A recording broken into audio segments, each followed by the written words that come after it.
Som.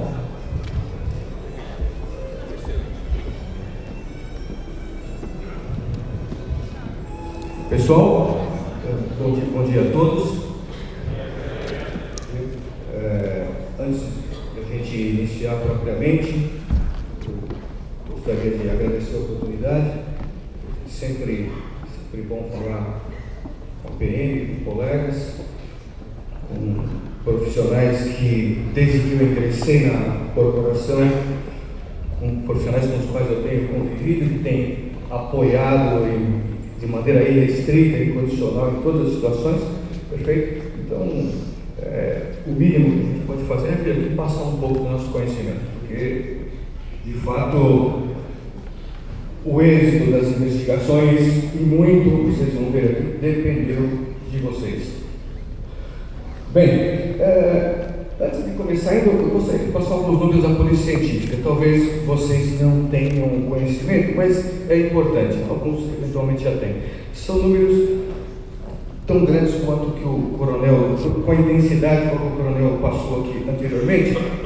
Quando ele disse, eu decidi mostrar isso com um efeito, para vocês terem uma noção da ordem de grandeza, perfeito? Hoje em dia, a Polícia Científica é subdividida em dois departamentos, esses dois institutos, melhor dizendo, o Instituto Criminalística e o Instituto Médico Legal, perfeito? Juntos, esses dois institutos, eles expedem anualmente algo em torno de 1.100.000 laudos. Vejam, 1.100.000 laudos é mais que todos os laudos expedidos por todas as unidades da Federação juntas. Nós expedimos aqui em São Paulo, perfeito? Desses 1.100.000 laudos, eu diria que 40%, 50% é de atendimento a locais de crime, e onde invariavelmente vocês estão com a gente. Como disse o coronel, vocês são os primeiros a chegarem no local e, na maioria das vezes, são os últimos a sair. Perfeito? Isso é constatação. Trabalhei muito tempo no atendimento a locais de crime. Perfeito? A Polícia Científica, ela atua com divisões por núcleos, ou seja, nós temos aqui o núcleo da capital e grande São Paulo e temos os núcleos do interior. No interior são 11 núcleos, mais capital e grande São Paulo aqui, onde a gente tem aproximadamente 50% dos casos aqui, capital e grande São Paulo, e 50% dos casos no interior. Perfeito? Desses 1 milhão e pouco mais de 1 milhão de casos. Basicamente isso. Bem, a gente já começa, antes mesmo de falar dos tópicos, está dando para ver bem ali? Perfeito? Eu tenho ali uma típica cena de crime, perfeito? Uma cena de crime interior. Pela sinalização amarela numérica, já se percebe que a perícia já passou por ali, ok? Eu tenho muitos elementos aqui e alguns deles foram sinalizados, ok? Pela cena, pela mancha de sangue, eu já observo que muito provavelmente deve ter sido um crime contra a vida, um crime contra a pessoa, genericamente, certo? Observando essa cena, eu noto muitos elementos, certo? Além desses sinalizados, eu noto a desordem dos objetos, perfeito? Mas mesmo isso que eu estou notando na cena é muito menos do que consta na cena. A cena tem muito mais que isso que eu estou vendo aqui. E isso que eu não estou vendo, na verdade, acaba sendo o mais importante. Não que esses elementos que eu tenho acesso de imediato não sejam. São os elementos macroscópicos, aqueles que eu consigo enxergar de imediato. Se não me engano, uma arma, a própria mancha de sangue, entre outros. São elementos que vão me auxiliar de imediato na reconstrução. Como é que eu faço aqui? Ela está me auxiliando aqui. Você consegue? Ah, perfeito. Excelente. Obrigado. Perfeito. Esses elementos macroscópicos, a principal função deles, para a primeira análise, para a análise da cena do crime, é a reconstrução da dinâmica. A posição desses elementos me auxilia de maneira decisiva na reconstrução da dinâmica. Daí, a gente já parte para o ponto que a gente vai falar com mais intensidade daqui a pouco. É importante que isso esteja mantido da forma como estava ao final do crime, porque se houve uma modificação, vai, de certa forma, no mínimo, dificultar essa reconstrução. Ok? A reconstrução da dinâmica é extremamente importante. Contudo, um outro aspecto importante quando se analisa a cena do crime, além da reconstrução da dinâmica, e talvez o mais importante, em especial dos crimes com autoria desconhecida, é a determinação da autoria. Então, existem outros tópicos que precisam ser tratados, além desse que a gente está vendo aqui, que vão auxiliar de maneira bastante intensa na determinação dessa autoria. Perfeito? E a gente vai passar esses tópicos agora. Eles são tópicos essenciais em perícia, mas na perícia especificamente voltada aos locais de crime.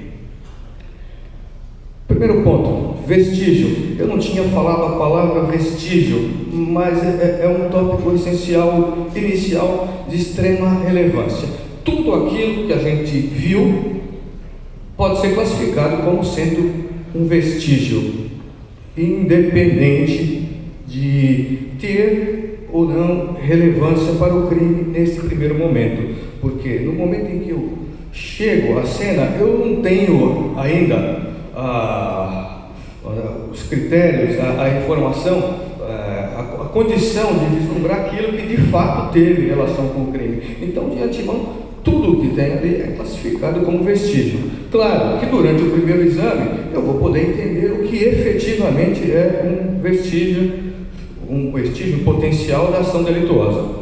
Ok? Então, vestígio é o primeiro tópico essencial que eu já tenho que tratar aqui. Então, voltando à cena, então, agora eu já posso tratar aquela... Está aqui? Deixa eu ver. Aqui. Vestígio. Tudo que foi anotado aqui, o sangue não foi colocado não, mas também o vestígio. Tudo que eu posso verificar aqui, potencialmente são vestígios. Daí a importância de não modificá-los. Mas não são só esses. Aqui tem centenas de vestígios. Até milhares de vestígios. A maioria eu não estou vendo. Esse que é o caso. A maioria desses vestígios eu não consigo enxergar. Veja, supondo que antes do crime, essa foi a ação delituosa. Então está aqui o criminoso, ele, supondo aqui, ele está praticando um furto. Observem que ele toca aqui numa espécie de um cofre. Tem um gato aqui, esse gato já devia estar na cena, é o gato da casa. Perfeito? Ele está pisando num carpete. O que acontece? Ele está tendo contato com todos esses suportes. Então, o que está acontecendo aqui? Está acontecendo uma troca de vestígios que eu não consigo enxergar normalmente, mas ela está acontecendo.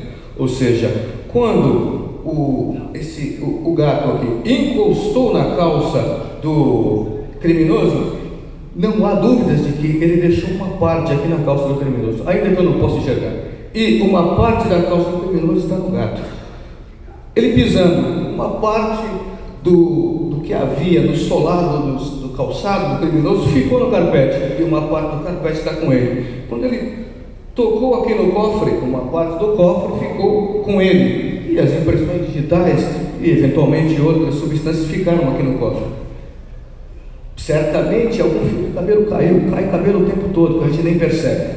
Ou seja, esses vestígios, que a gente chama de microvestígios ou microfragmentos, são de extrema relevância para a investigação. De extrema relevância. Primeiro, porque são eles que vão me permitir estabelecer, determinar a autoria com mais clareza. São esses vestígios.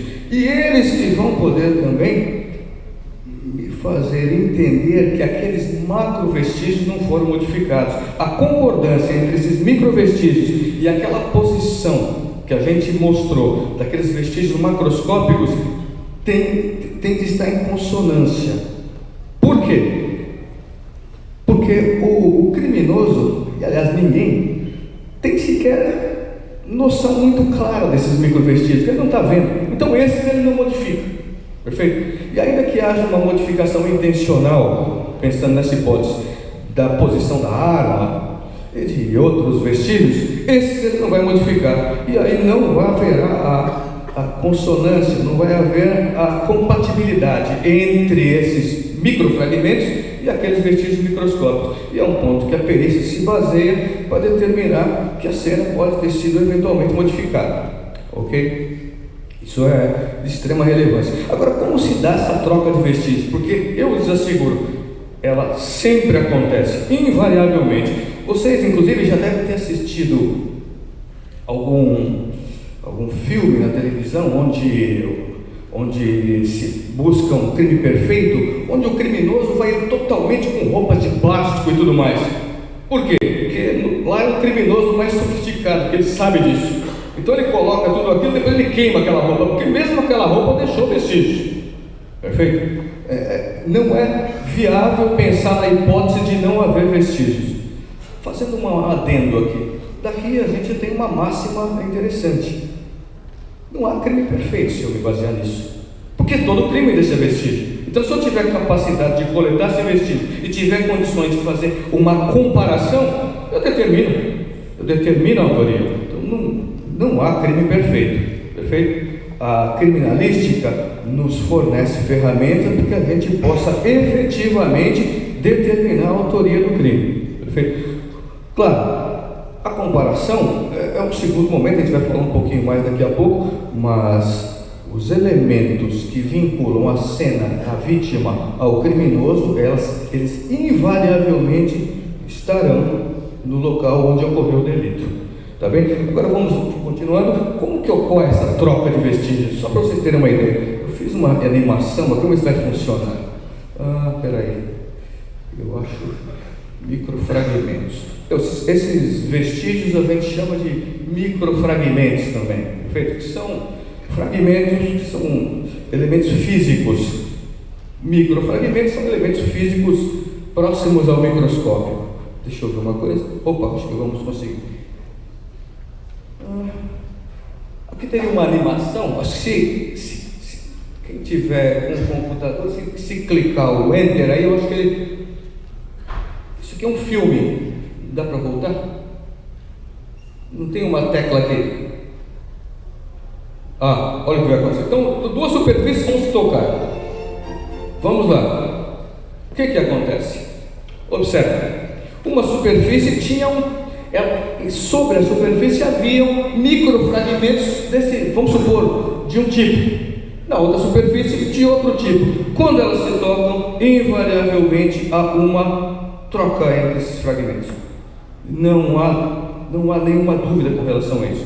E qualquer superfície, qualquer elemento tem microfragmentos dispostos em sua superfície que são compatíveis entre eles. Perfeito? Então, quando eu toco em outra superfície, eu transfiro aquilo para outra superfície, ele vai ser incompatível lá na outra superfície. Daí me permite essa dedução. Ok? Então, essa é a troca de vestígio. Bem, eu tenho que falar aqui, é importantíssimo, Locard. Edmundo Locard foi o primeiro a estabelecer a importância dessa análise dos microfragmentos, ok? Pode-se dizer até, inclusive eu já mencionei isso algumas vezes, Edmundo Locard está para a criminalística como, por exemplo, Einstein está para a física, como Freud está para a psicanálise. O que eu posso dizer? A criminalística é antes e depois de Edmundo Locard. Ele tem muitos feitos, mas em especial o princípio da troca de vestígios, ou seja, o princípio da transferência de vestígios, assim que ele chama. Isso é conhecido em literatura como princípio da transferência de vestígios de Locard. É algo extremamente simples, mas quem sistematizou foi esse investigador forense francês, Edmundo Locard. Então, sempre é importante citar. O que Edmundo Locard preconizou? Eu tenho essa tríade: vítima, suspeito, cena do crime. Os microfragmentos presentes em cada um deles, depois do crime, estão presentes nos três, sempre. Na cena, eu tenho fragmentos da vítima e do suspeito. Do suspeito, da cena e da vítima. Na vítima, da cena e do suspeito. Ok? Isso não falha. Não há hipótese disso falhar. E é por aqui que a gente consegue praticamente tudo em matéria de investigação. Daí a importância disso. Só com aqueles fragmentos, só com aqueles vestígios macroscópicos, eu não tinha condição de determinar o que eu determino hoje. De fato, para a determinação da dinâmica, que é relevante, que afinal de contas a dinâmica do crime me diz muito sobre, inclusive, a própria culpabilidade, certo? É extremamente importante, mas aqueles elementos, eles são importantes para isso, para a determinação de dinâmica. A determinação da autoria passa, na imensa maioria dos casos, pelo princípio de Locard. Quando eu falo princípio de Locard, quando eu falo de impressão digital, na verdade não deixa de ser o princípio de Locard, apenas que aí eu tenho uma impressão digital que é algo que singulariza com mais é mais determinístico, mas ele deixou a impressão de impressão digital no anteparo em função da troca de vestígios prevista por Edmundo Locard, determinada por Edmundo Locard. Perfeito? Essa a ideia. Bem, mas nós falamos de vestígio. Então, tudo que tem numa cena do crime, numa cena de crime, é vestígio. Tudo, qualquer elemento. Um vestígio tem relação com o crime? Sempre? Não necessariamente. Sempre pode haver dúvida, por mais óbvio que seja, para o perito examinador da cena do crime, certo? Por mais óbvio que pareça, não é certo absolutamente que aquele vestígio teve relação com o crime. Ainda que ele consiga uma arma ao lado de uma vítima na cena do crime, tudo indica que aquela arma foi utilizada. Aquela arma é um vestígio, como todos os outros. Claro, um vestígio mais importante, só que ela vai ter que ser submetida a exames que vão comprovar que ela efetivamente teve relação com aquele delito. Não há que falar absolutamente em algo além de vestígio quando eu estou em tempo de exame da cena do crime. E o próximo estágio, então, depois dos vestígios, é a evidência. Perfeito? Então, vou para a cena do crime, analiso a cena do crime em busca de vestígios do crime. Descobertos os vestígios do crime, eu vou verificar quais daqueles vestígios são efetivamente evidências do crime, ou seja, são elementos que de fato concorreram para a ocorrência do crime. Isso, para chegar a essa constatação, eu vou precisar, na maioria dos casos, de exames laboratoriais. Então, é bastante comum que o perito vá para a cena do crime e colete, além de fazer os exames, aqueles exames, fotografias, para tentar verificar a posição dos elementos e determinar a dinâmica. Ele também vai coletar vestígios para determinar as evidências e seguir com as investigações, no sentido de estabelecer a autoria.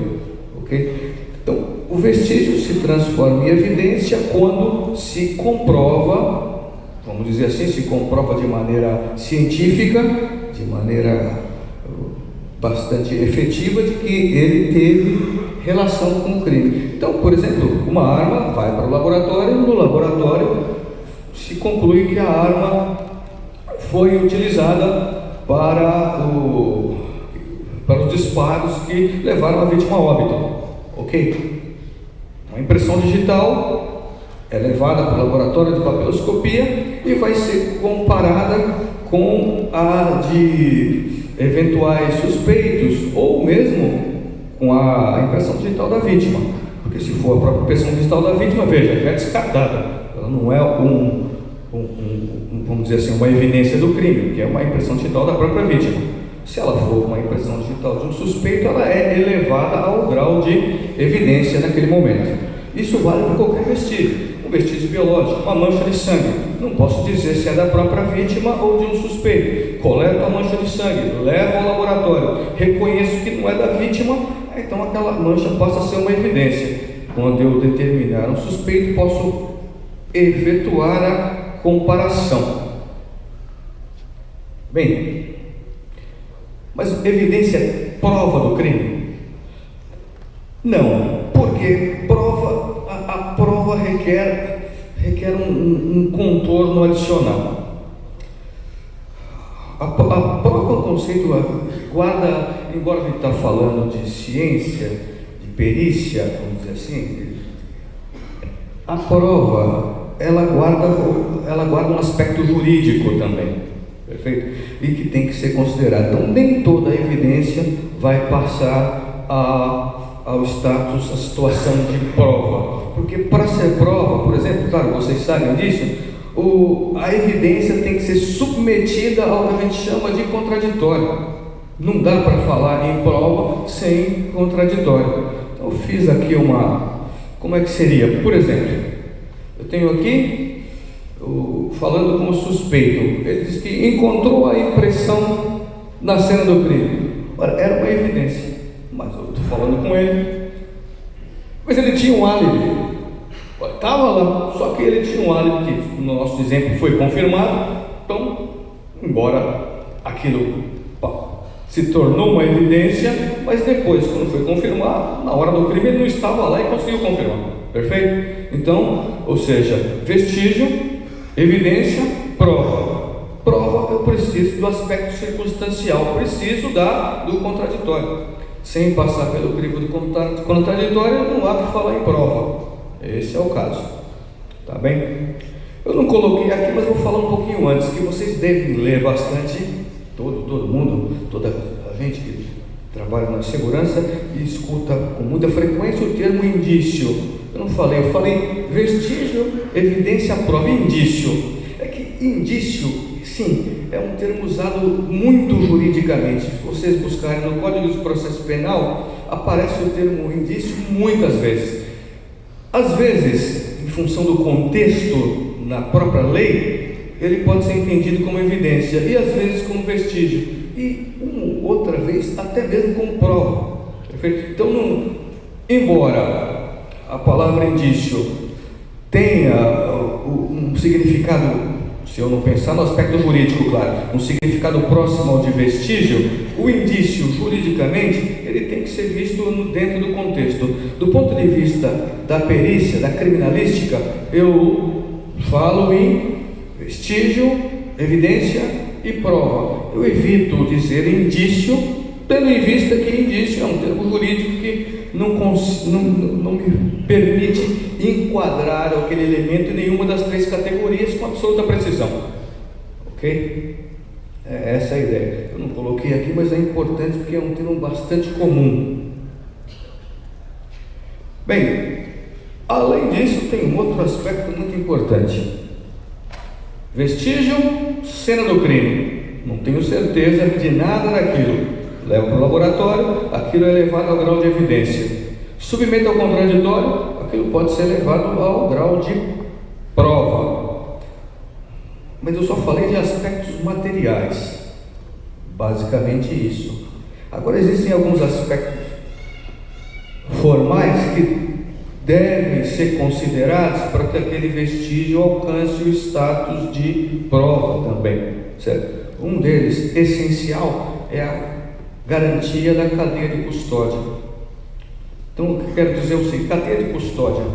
Cadeia de custódia é o ciclo de situações pelas quais um vestígio passa, desde o momento em que ele é coletado até o momento em que ele já prova, é descartado. Isso é o ciclo da cadeia, é a cadeia de custódia, o ciclo da cadeia de custódia.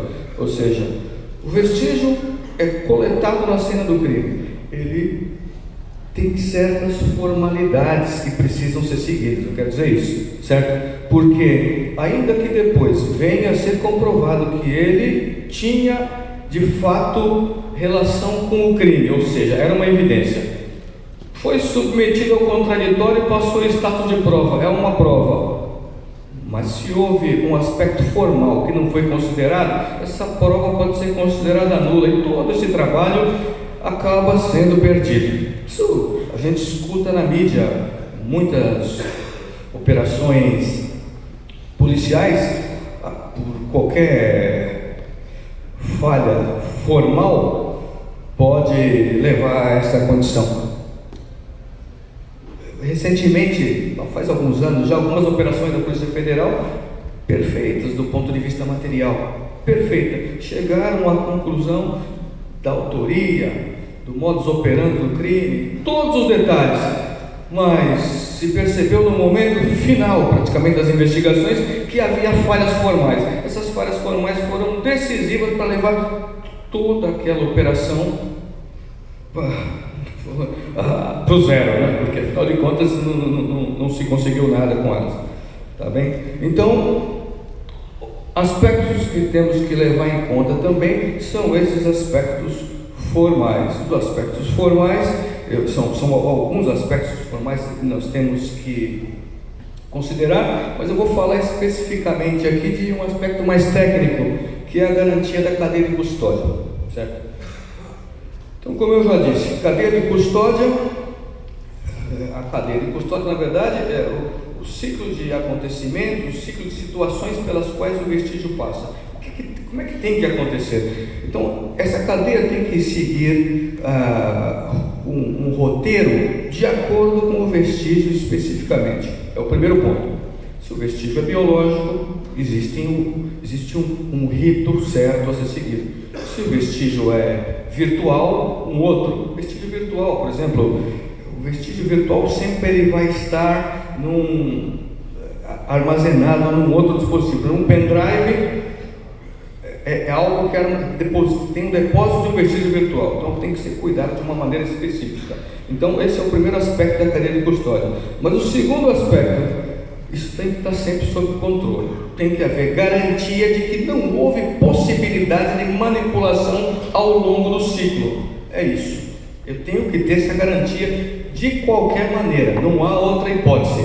Porque se houver qualquer chance disso ter sido modificado ao longo do roteiro, roteiro significa da coleta até o momento, não vou dizer da destruição, até o momento da sentença, por assim dizer, perfeito? Vamos dizer isso, porque, claro, depois da sentença ainda cabe outros recursos, mas vamos pensar no primeiro momento. Se houve algum problema nesse ínterim aí, isso pode ser colocado em xeque.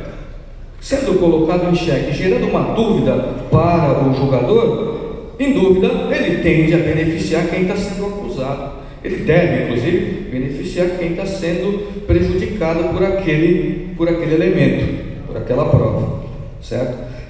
Então, a cadeia de custódia, ela começa na coleta. E a coleta estava lá na cena do crime.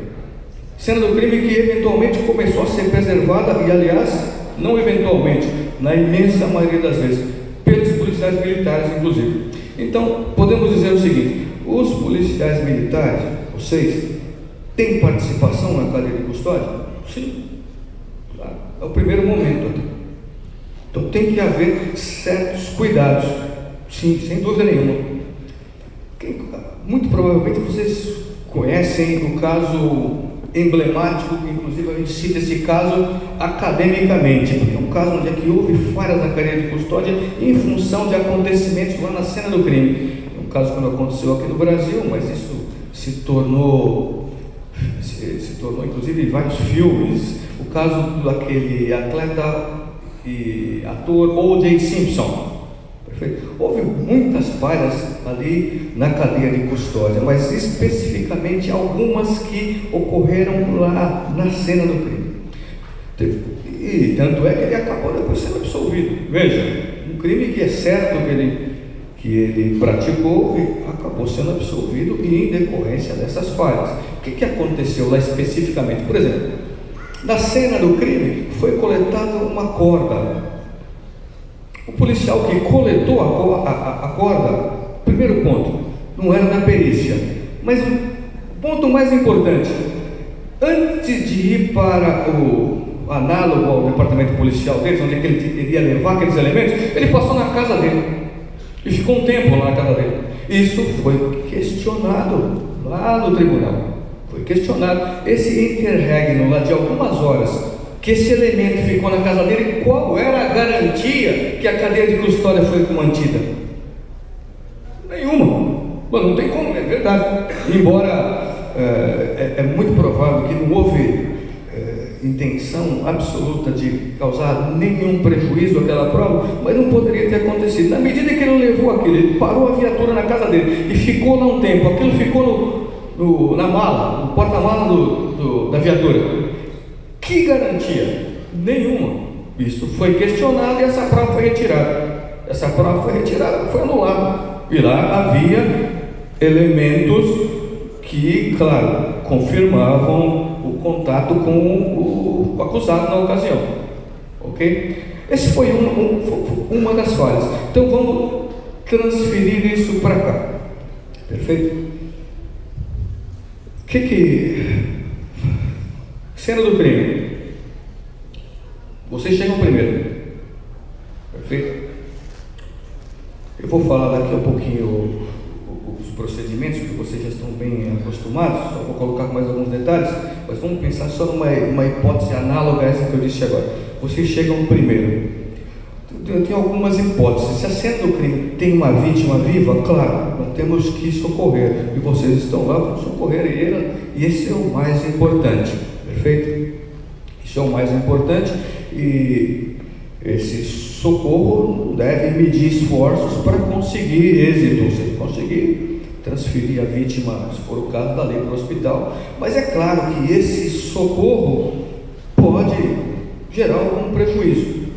Só que o socorro tem que ser feito. Então, o que se faz aí nesse caso? Se toma cuidado, certo? Se toma cuidado, na medida das possibilidades, se sistematiza a entrada e a saída, na medida das possibilidades, claro, certo? Para que tudo que aconteceu possa ser entendido e transferido depois para o perito que for analisar a cena. Perfeito? Então, embora seja uma situação sensível, que eu vou mostrar um pouquinho melhor daqui a pouco, certo? Não é algo que nós devamos nos preocupar, perfeito? Isso de vítima na cena do crime, intempérie na cena do crime, são coisas que a gente tem alternativas. O que é mais complicado é quando a gente manipula de maneira inadvertida alguma coisa na cena do crime. Isso sim, porque aí nós acabamos perdendo o controle daquilo. E se a gente perde o controle daquilo, a gente não tem perspectiva do que vai acontecer. E essa situação é que gera a incerteza e que gera situações análogas que eu disse anteriormente no caso citado aqui. Ok? Ou seja, tudo que a gente faz numa cena de crime tem que ser previsto anteriormente. Ou seja, a possibilidade de uma vítima existe. Então eu já sei o que tenho que fazer. Enquanto eu estou fazendo, eu sei das situações que podem advir daquilo. Primeiro ponto: isolamento. Polícia Militar chegou à cena do crime. A primeira condição é isolar a cena. Isolar a cena parece algo extremamente elementar, mas não necessariamente, certo? A cena do crime, ela envolve o quê? Aqueles vestígios que a gente disse anteriormente. Então, a cena do crime envolve os vestígios. Então veja bem a situação do policial militar, não é trivial isso. Ele vai ter que saber a fronteira dos vestígios, ou pelo menos ter uma ideia disso, porque é assim que se isola a cena, ok? Mas ele vai isolar na fronteira dos vestígios? Não. ele vai expandir isso um pouco mais. Eu digo o seguinte: a área da cena do crime que envolve os vestígios, eu chamo de área imediata. É a área que envolve os vestígios propriamente dito. Ou seja, os vestígios estão distribuídos geograficamente e toda essa área onde estão os vestígios é a área imediata, mas não é aí que ocorre o isolamento. O que eu vou fazer? Depois que eu descubro a área dos vestígios, eu vou expandir, vamos pensar assim, como se fosse um círculo. Eu pego o raio maior e expando isso em aproximadamente 10%. Aproximadamente 10%, um pouco mais, aí eu faço o isolamento. Então, na verdade, eu tenho duas divisões. Primeiro, eu tenho a área imediata, que é a área que envolve propriamente os vestígios, e eu tenho essa expansão, que eu chamo de área mediata. A área imediata envolve os vestígios, a área mediata é a área que eu expando. Perfeito? Isso a gente conhece aqui no Brasil, a gente chama dessa forma, a literatura toda está colocada assim, certo? Mas no mundo inteiro o conceito dessas duas áreas existe. Por exemplo, nos Estados Unidos e na Europa, essa área que nós aqui conhecemos por área imediata, a área que envolve estritamente os vestígios, eles chamam de red zone, a zona vermelha. Perfeito? E essa expansão que eu disse 10%, um pouco mais, eles chamam de yellow zone, a zona amarela. Ok? A gente faz a mesma coisa, só não tem essa nomenclatura. Só que lá eles têm por hábito também realizar as duas divisões, coisa que a gente não faz aqui. A gente aprende isso o tempo todo, desde a época da academia de polícia. Todos os livros nós aprendemos que há duas áreas. Nós aprendemos que na primeira área é só o pessoal forense, na segunda área está a polícia propriamente dita, os outros policiais, inclusive a polícia civil e tudo mais, pode ir até a segunda área, e fora disso, a grande área, aí está livre. Perfeito? Mas normalmente a gente não faz isso. Eu até coloquei aqui, isso é uma divisão americana, como eu tenho. Eu tenho a área imediata, que é aquela red zone, perfeito? Onde é que eu tenho estritamente os vestígios distribuídos. Ali, como ele diz lá, forensics only, ou seja, é uma área para a perícia. Aí depois eu tenho aquela expansão, yellow zone, que é a área imediata. Ali eu tenho o pessoal da polícia que vai eventualmente compor o quadro de policiais que atuam no crime, mas não vão estar participando da coleta de vestígios que está ocorrendo ali na área imediata. Mas o que acontece aqui? Normalmente a gente faz uma separação, uma divisão única, uma única área. E se a gente faz uma única área, claro, tem que ser na área amarela, ou seja, que eles chamam de na área imediata. Tá bem? Então, chegando na área do crime, na zona do crime, o que eu vou fazer? O que o policial militar faz? Determina onde estão os vestígios, expande essa área e faz um isolamento com a fita amarela. Perfeito? Esse é o isolamento.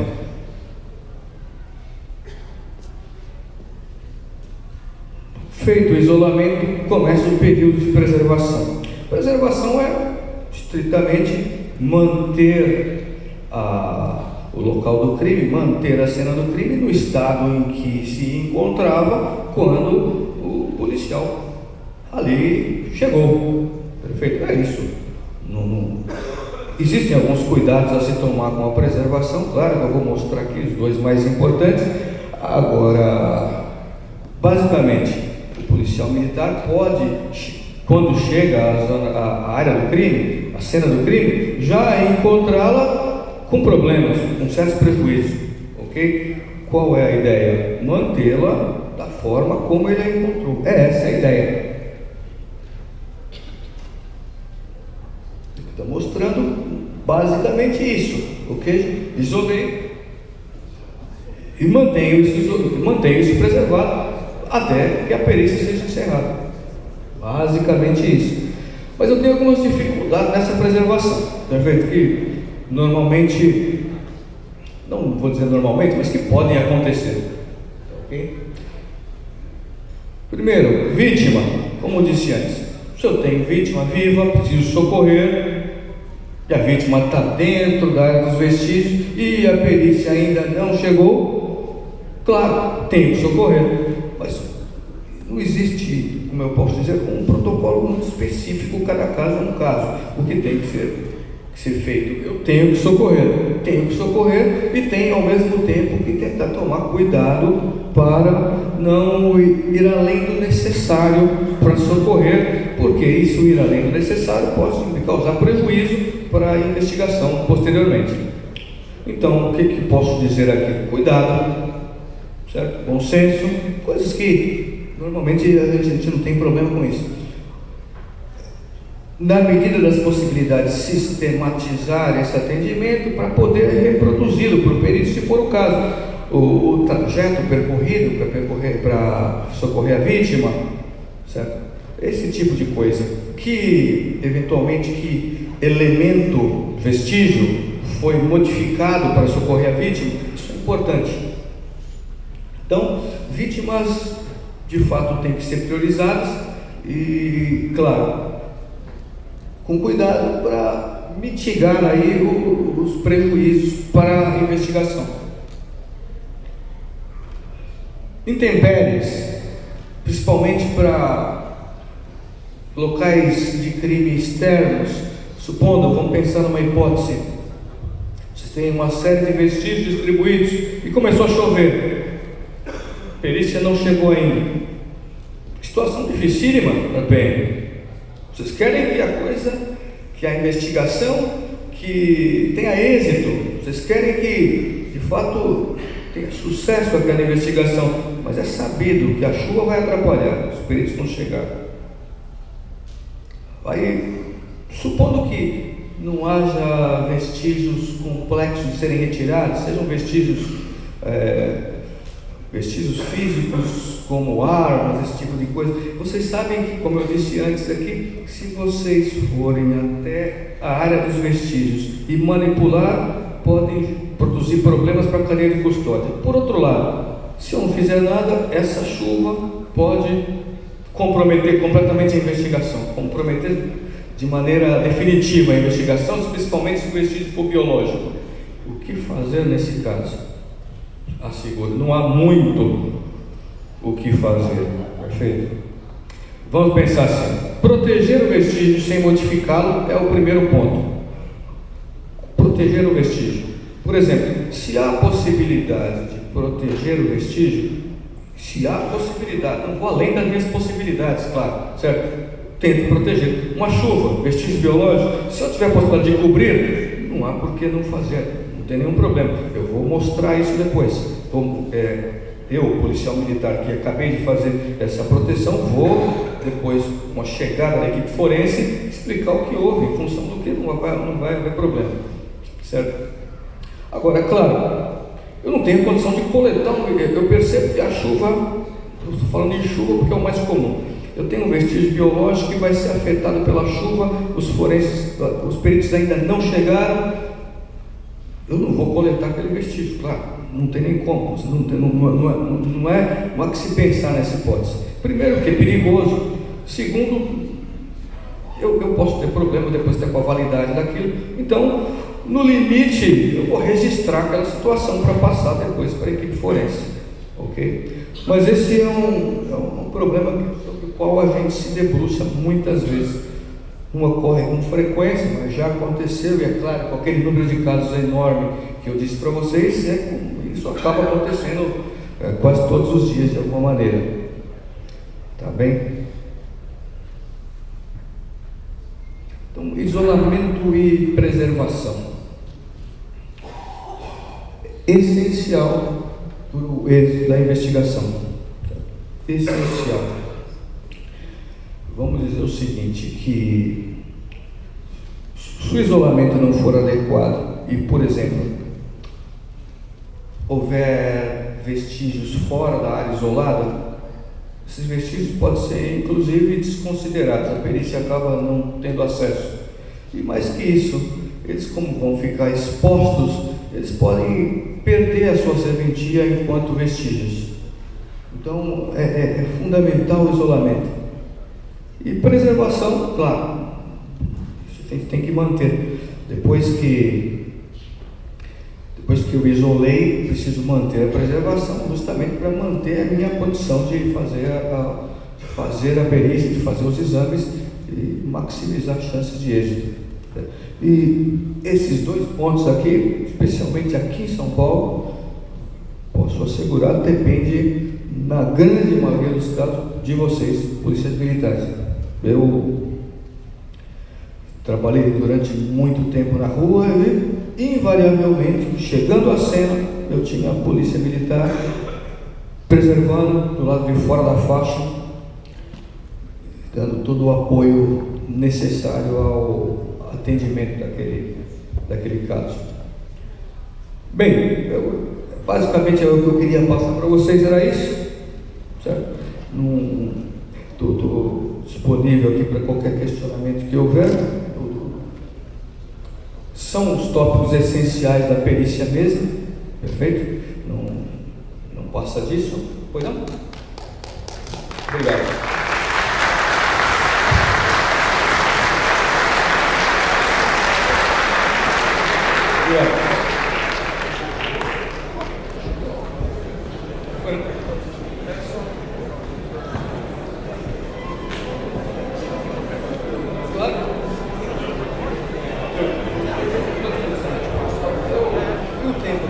A questão, procurando trazer para o lado bem prático do nosso dia a dia.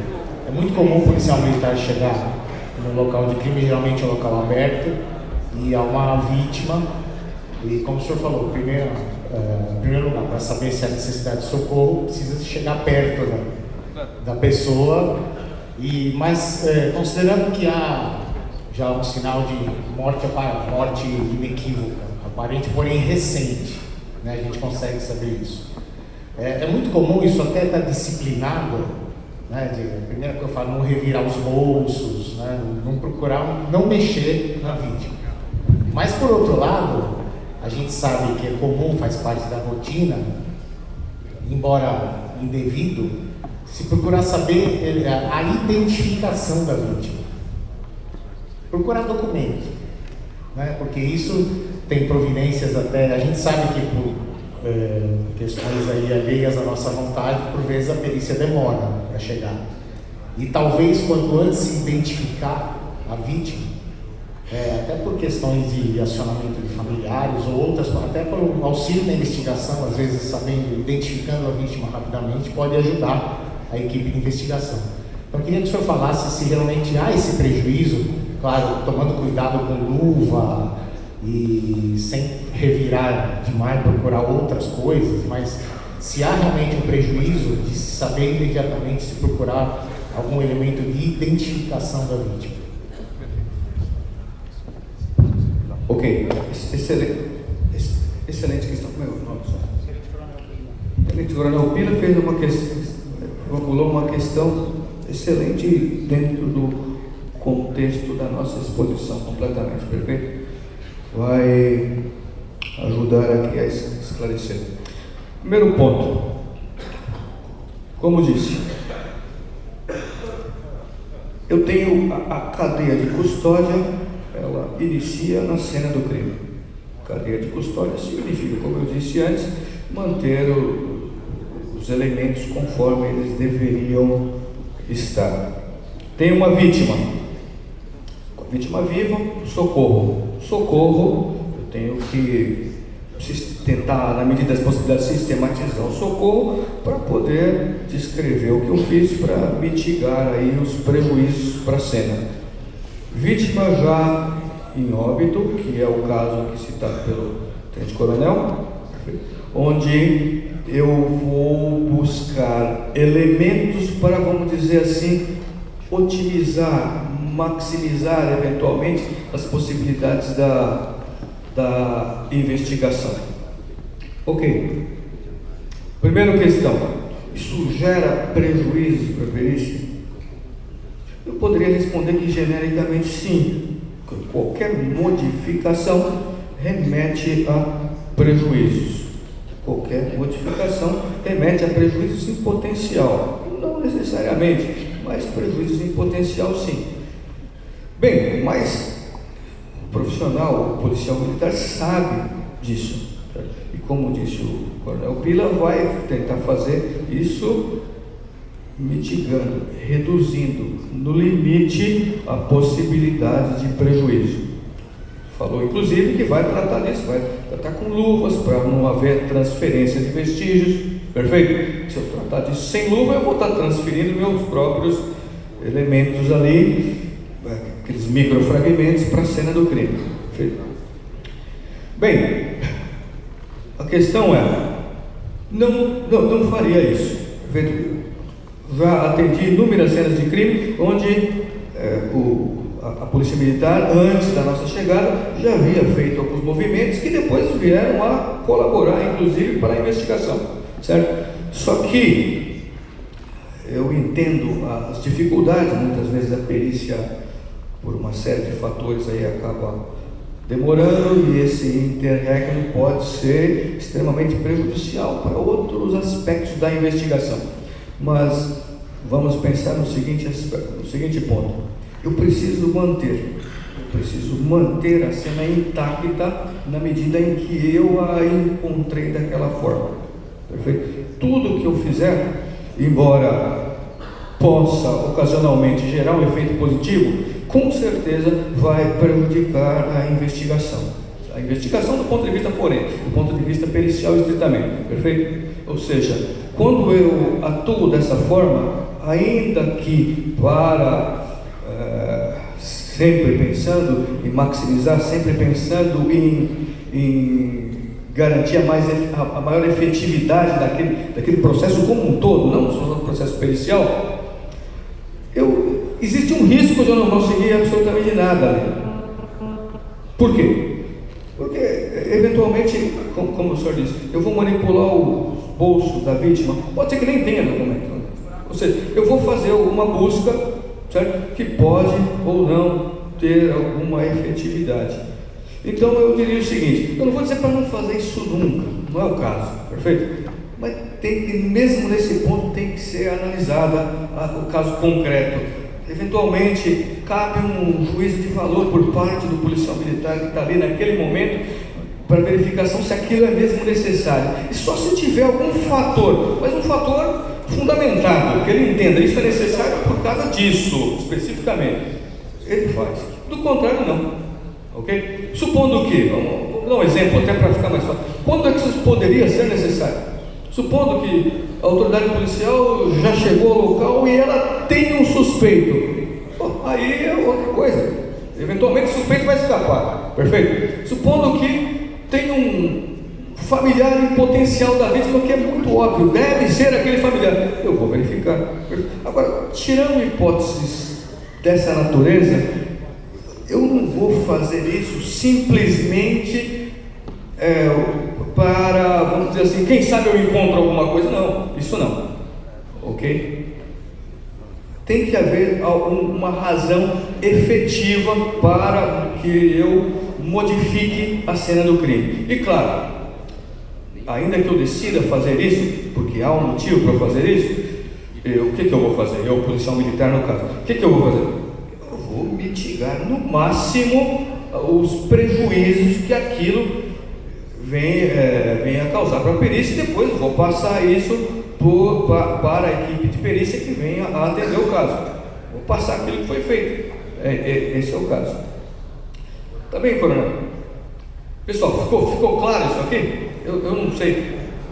Então, eu não vou dizer que não vou fazer isso, mas para fazer esse movimento, eu tenho que ter uma razão. Essa razão tem que ser objetiva, não pode ser uma razão por hipótese. Perfeito? Porque eu estou manipulando um elemento da cena do crime e estou modificando a cena do crime. Para modificar a cena do crime, tem que ser uma razão forte. Tá bem? Tanto é que eu vou modificar quando tem uma vítima viva, claro, é uma razão forte. Tá bem? Ok, mais uma pergunta que nós temos aqui. Temos algumas questões aqui, Perfeito. Sérgio. Tem uma pergunta aqui do soldado Osmar. do 22º BPMN, ele pergunta: se a arma do indivíduo que morreu estiver próxima ao corpo, deve-se recolher ou deixar no local até a chegada da equipe da perícia? Soldado? Soldado Osmar. Soldado Osmar. Soldado Osmar. Isso é importante para todos aqui, mas excelente questionamento. Deve sempre ser deixada até a chegada da perícia. Sempre. Isso invariavelmente. Eu não consigo ver uma hipótese onde essa arma deveria ser manipulada. Não deveria, absolutamente. Tá bem? Eu tenho muitos prejuízos com a manipulação dessa arma. Primeiro, prejuízos para a própria investigação do ponto de vista material. Eu vou manipular essa arma. Lembre-se que eu disse da primeira coisa: a posição dos elementos me remete à dinâmica com que aquele crime foi praticado. Essa manipulação vai prejudicar sensivelmente a descoberta dessa dinâmica e pode levar inclusive à conclusão de uma dinâmica diferente daquela que de fato aconteceu. E isso vai gerar reflexos que vocês não estão entendendo. É complicado. Mas o segundo ponto tem um aspecto formal também. Essa manipulação depois, ainda que não tenha levado nenhum prejuízo, pode ser usada como um motivo para, inclusive, para anulação desse elemento. Então, não se deve manipular elementos na cena do crime. Ok? O soldado Osmar perguntou, muito boa pergunta. Tá bem? Temos mais algumas. Tem o capitão Beni Marcel. Capitão Beni Marcel, do 27º BPMN. Ele pergunta: referente à análise papiloscópica, há algum projeto de formação de banco de dados de biometria de forma digital?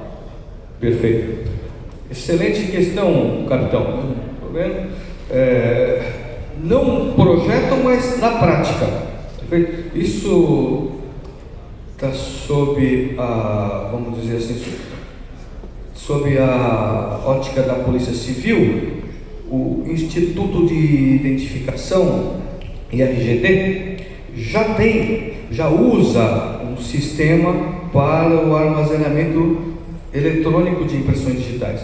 Isso vem desde nós estamos em 2018, isso vem desde 2014, se não me engano. Ou seja, desde 2014, todos os indivíduos, todos nós aqui que tiramos um RG novo, segunda via ou a primeira vez, certo? Vão ter essa impressão digital armazenada numa base de dados eletrônica. Todos, perfeito? O que acontece? Isso, embora recente, já tenho mais de 20 milhões de impressões armazenadas eletronicamente, já tem ajudado as investigações. Já há casos, porque isso é decisivo. Olha, é a comparação que eu falei antes.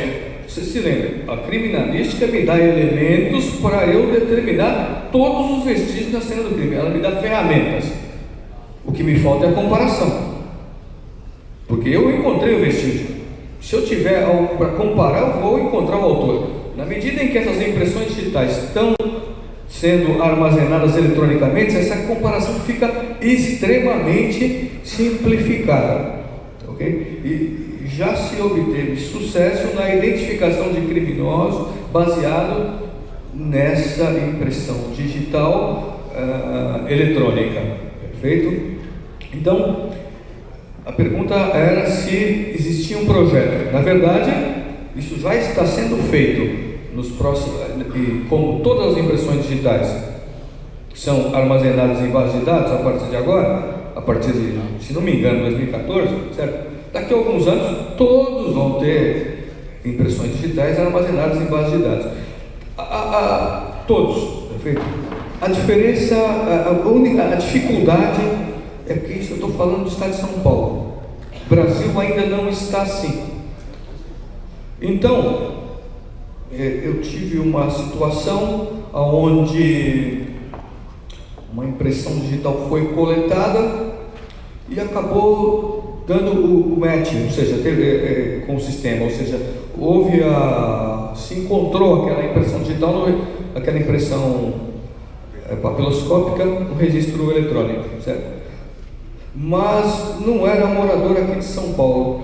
Foi uma coincidência, porque ele tirou uma RG aqui em São Paulo e acabou êxito, tendo-se êxito nas investigações, embora não fosse alguém aqui, não fosse um criminoso aqui de São Paulo, né? Foi pego no Nordeste, se não me engano. Só que a única condição que dificulta um pouquinho mais é essa, que a gente está fazendo isso aqui no estado de São Paulo, mas que um projeto é uma, vamos dizer assim, é algo que a gente já está fazendo.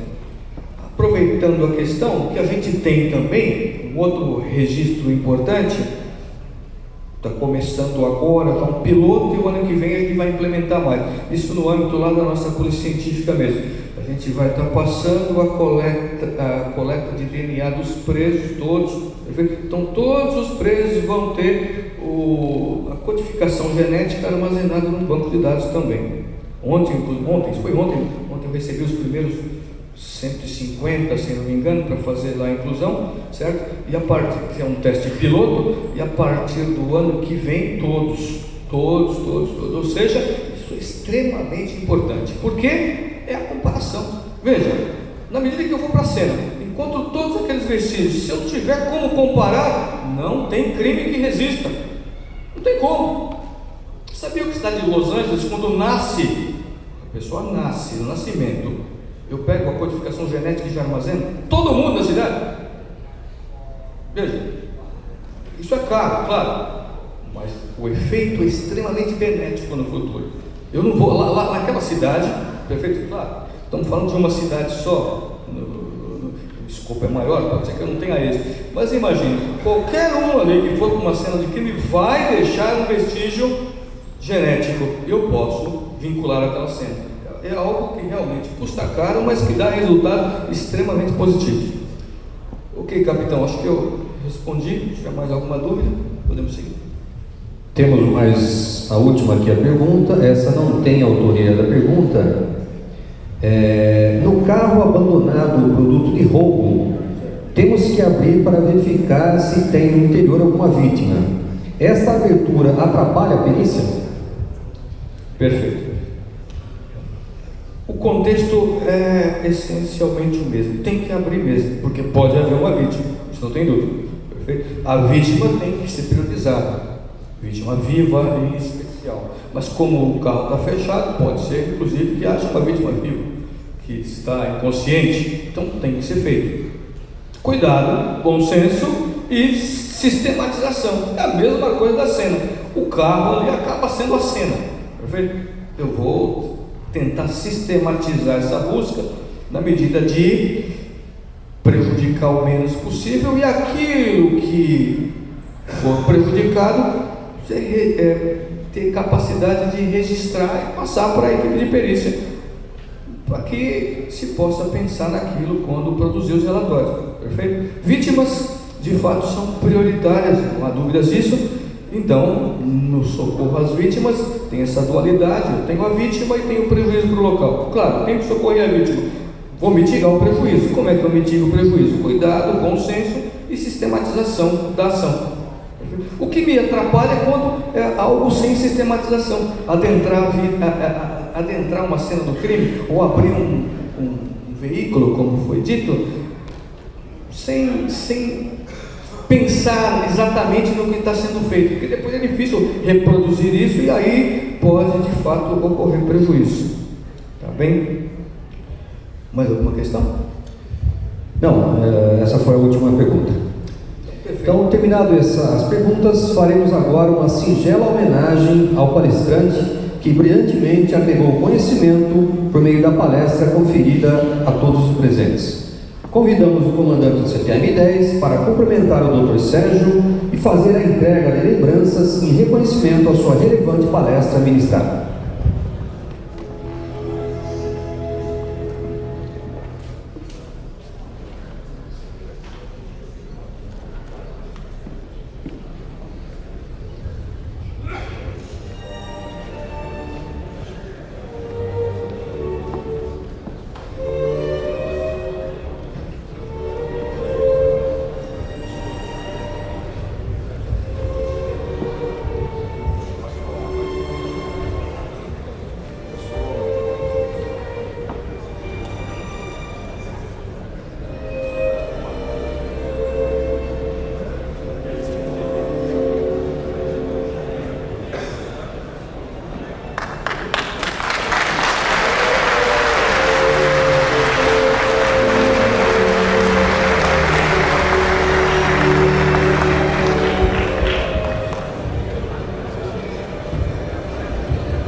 Doutor Sérgio, eu gostaria, em nome de todos os policiais do efetivo do CPM-10 e OPM subordinadas, de formalmente, perante o público, agradecê-lo pela palestra. A importância da palestra, a nossa rotina, às vezes faz com que esqueçamos de ensinamentos lá da nossa escola de formação, onde são passados esses passo a passo para nós, mas é sempre bom nós reavivarmos isso e poder colaborar com a Polícia Técnico-Científica na elucidação dos crimes. Muito obrigado mais uma vez. Na verdade, sou eu que agradeço. Obrigado a todos. E não obrigado por agora, obrigado por vocês, por todo o trabalho ao longo de todo o tempo. A Polícia Militar está em todos os lugares. Obrigado.